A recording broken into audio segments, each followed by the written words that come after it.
नमस्कार। अमेरिका ने इंडिया पर 28,000 करोड़ की टैरिफ चोरी का इल्जाम लगाया है और इस बार ऐसा बोला कि चाइना का जो टैरिफ बाईपास है इंडिया ने करवाया है, क्योंकि उनके कुछ कंसाइनमेंट और उनके प्रोडक्ट्स को रीलेबलिंग और रीरूटिंग करवा के इंडिया ने ये टैरिफ चोरी करवाया है।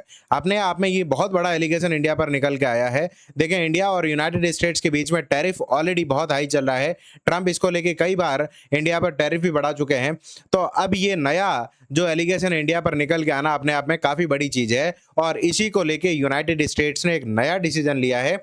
उसके अकॉर्डिंग इंडिया को टियर 1 की कैटेगरी में रखा गया है, जहां पर रिस्क है, फर्दर इस पर टैरिफ लग सकती है। और यूनाइटेड स्टेट्स ने वार्निंग भी दी है कि ये $28 बिलियन का जो टैरिफ है वो इंडिया से वसूला जा सकता है। तो क्या है पूरा मामला, हम लोग इसको डिटेल में देखते हैं और इसके साथ ही इसका इम्पैक्ट क्या हो सकता है, इन सब चीज़ों को आज हम लोग डिटेल में देखें। ये देखें, US puts India in the tier 1 category for China linked transshipment risk. इसका मतलब जो चाइना का एक्सपोर्ट यूनाइटेड स्टेट्स को होता था, उस एक्सपोर्ट में इंडिया कुछ ना कुछ रीलेबलिंग करके उसका रीरूटिंग करके चाइना का टैरिफ बचवा रहा था। ये व्हाइट हाउस की रिपोर्ट है और यूनाइटेड स्टेट्स के ट्रेड एंड कॉमर्स की अभी रिसेंट रिपोर्ट है, उसमें इंडिया पर ये चीज़ रखी गई है। अब देखें, इंडिया को टियर 1 का स्टेटस क्यों मिला है। सबसे बड़ी बात है कि इंडिया डाइवर्सिफाइड स्केल लीडर्स में है। इंडिया की इकोनॉमी बहुत बड़ी है, स्केल ऑफ प्रोडक्शन बहुत बड़ा है और यूनाइटेड स्टेट्स को हम लोग बहुत लार्ज अमाउंट में बल्क में एक्सपोर्ट करते हैं। तो हो सकता है यहाँ पर टैरिफ की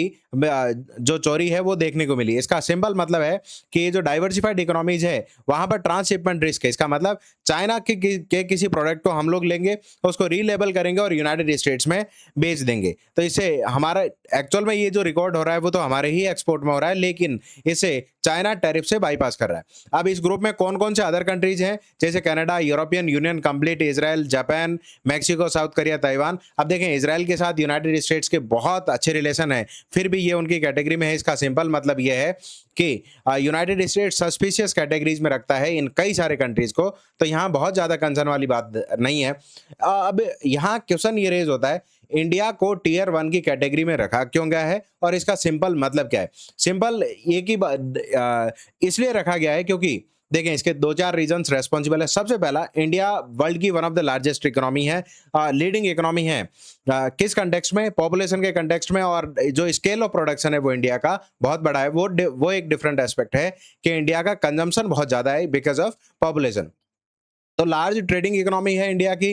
दूसरा, डाइवर्सिफाइड इंडस्ट्रियल बेस है, मतलब इंडिया में इंडस्ट्रीज का क्लस्टर किसी एक जगह पर या फिर किसी एक स्टेट में नहीं है। जैसे मान लो गुजरात की मैं बात करूं, महाराष्ट्र की बात करूं, चेन्नई तक, पूरा वेस्टर्न बेल्ट में अलग अलग जगह अलग अलग टाइप ऑफ इंडस्ट्रीज है। इसका मतलब इंडस्ट्रीज एक जगह कॉन्सेंट्रेटेड नहीं है और यूनाइटेड स्टेट्स को हम लोग मेजर एक्सपोर्ट करते हैं।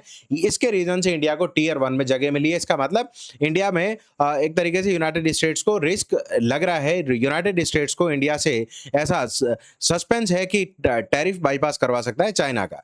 राइट। अब यहाँ चाइना लिंक्ड गुड का सिंपल मतलब क्या है। इसका सिंपल मतलब है वो सारी गुड जिनको चाइना का ओरिजिन ना दिखाया जाए।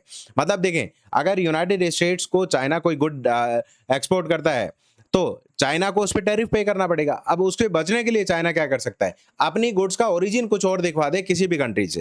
तो चाइना वाली जो गुड्स है, लिंक्ड गुड का सिंपल मतलब है कि चाइना की अपनी गुड्स हो गई, कंपोनेंट्स हो गए। जैसे मान लो एक मोबाइल है, उसके डिफरेंट बैटरी हो गए, उसकी स्क्रीन हो गई, ये डिफरेंट डिफरेंट कंपोनेंट्स हो गए। अब चाइना की सप्लाई के साथ में अलग अलग तरीके के रिलेशन हो गए, प्रोडक्शन के अलग अलग स्टेप हो गए, ये भी चाइना की लिंक्ड गुड्स में कंसिडर होता है। चाइना की जो ओरिजिन है उससे रिलेटेड हिस्ट्री, ये सारी चीजें आती है चाइनीज लिंक्ड गुड्स में। अब यहाँ पर एक चीज समझने वाली बात है, क्या इंडिया के जो ट्रेड है उसको यूनाइटेड स्टेट्स को बैन कर दिया गया है, क्या टैरिफ नया लगाया गया? ऐसा कुछ भी नहीं है। इसका मतलब यह है कि यूनाइटेड स्टेट्स को सस्पिशियस एक्टिविटी दिखी। हो सकता है कि इंडिया जो चाइना के शिपमेंट्स हैं उन पर रीलेबलिंग करके उसका रीरूटिंग करके यूनाइटेड स्टेट्स को एक्सपोर्ट कर सकता है। पोटेंशियल रिस्क है। इसका मतलब ये नहीं है कि इंडिया पे फिर से टैरिफ लगा दिया है या फिर से जो चीज है इंडिया को बैन कर दिया गया, ऐसा कुछ भी नहीं है। ये रिस्क है। अब यूनाइटेड स्टेट्स की इस रिपोर्ट में, ट्रेड एंड कॉमर्स की इस रिपोर्ट में ये कैटेगोरिकली बोला गया है कि इंडिया में एक रिस्क कॉरिडोर है। वो रिस्क कॉरिडोर कौन सा है? पुणे, गुजरात, चेन्नई का जो इंडस्ट्रियल बेल्ट है। इसका मतलब जो कंप्लीट वेस्टर्न साइड वाला बेल्ट है, गुजरात, महाराष्ट्र और चेन्नई वाला, उसको एक ट्रांसशिपमेंट की पोटेंशियल रिस्क कॉरिडोर में रखा गया है। मतलब यहाँ पर रीलेबलिंग सबसे ज्यादा हो सकती है और किस कैटेगरी में रखा गया है, एचएसएन कोड भी दिया गया है। पंप्स और कंप्रेसर्स स्पेसिफिकली इन पे रीलेबलिंग ज़्यादा हो रही है, ऐसा बोला है। तो अब य अगर और इसी इंडस्ट्रियल कॉरिडोर को यूनाइटेड स्टेट्स के कुछ सिटीज़ के इंडस्ट्रियल कॉरिडोर है, उनके साथ में रखा गया, जैसे सिनसिनाटी है, डेटन है, कोलंबस है, इन सब के साथ में मैच करके बोला गया है कि सिमिलर गुड्स प्रोड्यूस करते हैं यूनाइटेड स्टेट्स के इन सारे इंडस्ट्रियल रीजन के जैसी। तो ये पोटेंशियल रिस्क है, इंडिया का ट्रेड बैन करना नहीं है, यहाँ पर समझने वाली बात है। एक यहाँ पे एक चीज़ है कि अब इस पूरे ट्रेड का ओवरऑल फिगर कितना बनता है। यूनाइटेड स्टेट्स क्या कहता है कि कितना टैरिफ का लॉस उनको हो गया है। वो बोलता है कि कंप्लीट अगर तीनों कंट्रीज को मिला के बोले, मैक्सिको, इंडिया और वियतनाम, तो इन तीनों कंट्रीज का बन गया है 67 बिलियन डॉलर का, मतलब 67,000 करोड़ रुपए का। अगर एक इंडिया की बात करूं या फिर एक टैरिफ लॉस की बात करूं, तो वो 28 बिलियन डॉलर जितना, मतलब 28,000 करोड़ का टैरिफ यूनाइटेड स्टेट्स को लॉस हो गया है, और इतनी तो गुड्स हो गई। इसका मतलब इन तीनों कंट्री से इतना लॉस यूनाइटेड स्टेट्स को हुआ है। अब यहाँ पे ये एक समझने वाली बात है, ये 67 बिलियन डॉलर का जो फिगर है, ये तीनों कंट्रीज का मिला के है, अकेले इंडिया का नहीं है। और इसमें रेवेन्यू का लॉस कितना हुआ, 28,000 करोड़ का। इसीलिए यूनाइटेड स्टेट्स ने बोला कि इंडिया पर ये एलिगेशन है कि 28,000 करोड़ का रेवेन्यू इंडिया के रीजन से बाईपास हुआ है, चाइना का। तो ये यहाँ पे समझने वाली बात है। अब यहाँ पे एक चीज और भी है, यूनाइटेड स्टेट्स इंडिया के लिए पहले भी बहुत बड़ा मार्केट था, आज भी बड़ा मार्केट है और फ्यूचर में भी रहेगा, क्योंकि जो रिसेंट रिपोर्ट आई है उसके अकॉर्डिंग इंडिया में यूएसए का ट्रेड भी बढ़ा है। इसका मतलब इतने सारे टैरिफ्स लगाने के बाद में trade tension already United states और इंडिया के बीच में है, फिर भी हमारा इंपोर्ट बढ़ा है और एक्सपोर्ट भी मोर और लेस टैरिफ के बाद में भी सस्टेन्ड है। तो अप्रैल से जुलाई के बीच में यूनाइटेड स्टेट्स को इंडिया ने कितने गुड्स एक्सपोर्ट किए, 33.49 बिलियन डॉलर के। इसका मतलब यूनाइटेड स्टेट्स बार बार सोलर पे टैरिफ लगाता है, एग्रीकल्चर गुड्स पे टैरिफ लगाता है, फिर भी हमारा ट्रेड अप्रैल से जुलाई के बीच में काफी बूस्टअप हुआ है। तो ये अपने आप में गुड इंडिकेशन है। शिपमेंट्स के सेम पीरियड में लगभग ये मोर और लेस नंबर ऑफ शिपमेंट्स थे वो अनचेंज्ड रहे, और ये अपने आप में काफी पॉजिटिव इंडिकेशन है इंडिया के लिए। अब यूनाइटेड स्टेट्स का सेंसस ब्यूरो का डेटा क्या कहता है जनवरी से मई 2026 का, ये कि यूनाइटेड स्टेट्स का इंडिया में गुड्स का इंपोर्ट कितना हो गया, 40.41 बिलियन डॉलर का। इसका मतलब यूएसए का इंडिया में गुड्स का इंपोर्ट बढ़ा है। ये अपने आप में यूनाइटेड स्टेट्स के लिए अच्छी बात है। और यूएसए का इंडिया में एक्सपोर्ट कितना हो गया, 21.87 बिलियन डॉलर का।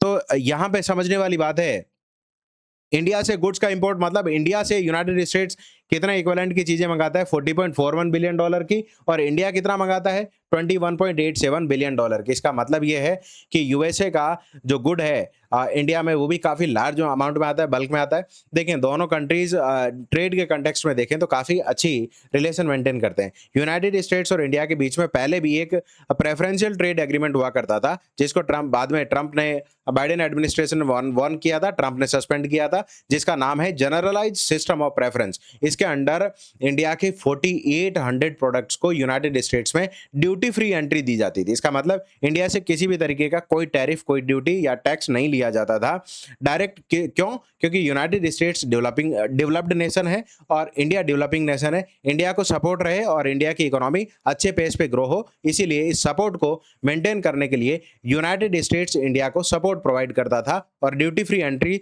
प्रोवाइड करता था इंडियन गुड्स को। तो इसका मतलब यह है कि हिस्टोरिकली भी इंडिया और यूनाइटेड स्टेट्स के बीच में ट्रेड के कंटेक्स्ट में relation used to be very good. अभी के टाइम पे repeated tariffs had already been imposed by the Trump administration, लेकिन इनको लेके भी आगे नेगोशिएशंस है। अभी कल परसों एक बार फिर से डिस्कशन में आया था कि जेनेरिक जो इंडिया की मेडिसिन है, just after 2 years, after being completion of 2 years, 100% tariff will be imposed by the Trump administration. After 3 years, it will be 200%. इसका मतलब ट्रंप इंडिया पे टैरिफ तो बार बार लगा रहे हैं, फिर भी ट्रेड काफी अच्छे वॉल्यूम में दोनों ही कंट्रीज का एक दूसरे कंट्रीज में जा रहा है। तो ये अपने आप में एक काफी पॉजिटिव इंडिकेशन है। अब देखने वाली बात होगी कि आने वाले टाइम में इंडिया और यूनाइटेड स्टेट्स इन सारी चीजों को किस तरीके से नेगोशिएट करते हैं। अभी के लिए जो एलिगेशन है, इंडिया को ट्रेड के लिए बैन नहीं किया गया है, पोटेंशियल रिस्क है, इसीलिए कि चाइना की गुड्स को हम लोग रीलेबलिंग, रीरूटिंग करके यूनाइटेड स्टेट्स में डंप ना करें। ये अपने आप में एक तरीके से वार्निंग वाला स्टेप भी आप लोग कह सकते हैं। तो ये था आज का डिस्कशन। अब देखने वाली बात होगी कि आने वाले टाइम में इंडिया इस पर किस तरीके का रिएक्शन करता है। इंडिया को मुझे ऐसा लगता है कि बार-बार ट्रेड को लेके नेगोशिएशन यूनाइटेड स्टेट्स से कंटिन्यू रखना चाहिए। टॉक्स जितनी ज़्यादा होगी there is a high possibility of ultimate deal. ऐसी कोई डील साइन हो सकती है जिसमें टैरिफ कम करने को लेके डील साइन हो जाए, तो हो सकता है इंडिया का जो पोटेंशियल एक्सपोर्ट है यूनाइटेड स्टेट्स को, वो फ्यूचर में और भी ज़्यादा बढ़ सकता है। तो ये था आज का डिस्कशन, होप सो आपको पसंद ज़रूर आया होगा। आपको क्या लगता है इस कॉन्टेक्स्ट में? मुझे कमेंट करके ज़रूर बताएँ और ऐसे ही डिस्कशन के लिए आप लोग लाइक, शेयर और सब्सक्राइब ज़रूर करें। Thank you for watching this session.